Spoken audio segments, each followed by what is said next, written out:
안녕하세요, 원더풀카입니다. 현재 대한민국은 반려견 천만 시대라고 불리는 시점에 다 닿아 있습니다. 때문에 반려견과 함께 드라이빙을 즐기는 운전자들도 적지 않은데요. 더 이상 애완동물에서 그치지 않고 말 그대로 인생을 함께 걷는다는 의미로 가족으로 받아들여 함께하는 이들이 많아졌기 때문입니다. 그렇다면 반려견과 드라이브를 즐길 때 유의해둬야 할 사항들은 무엇이 있을까요?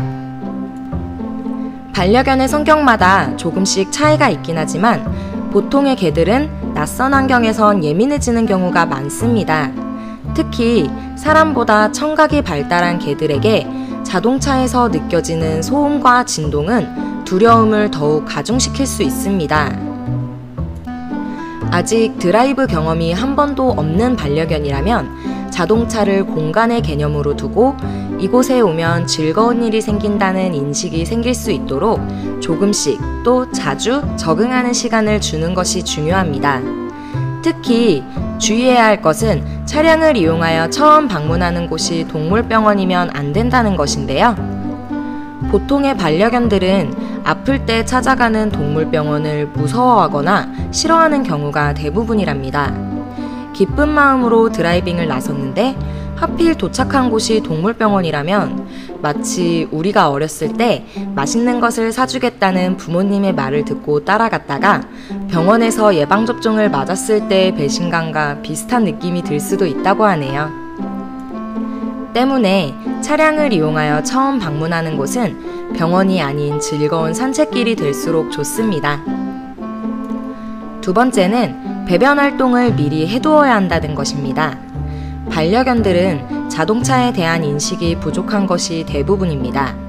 갑자기 공간이 움직인다는 것에 긴장하고 두려움을 느끼다가 배변 실수를 하는 경우도 종종 볼 수 있는데요.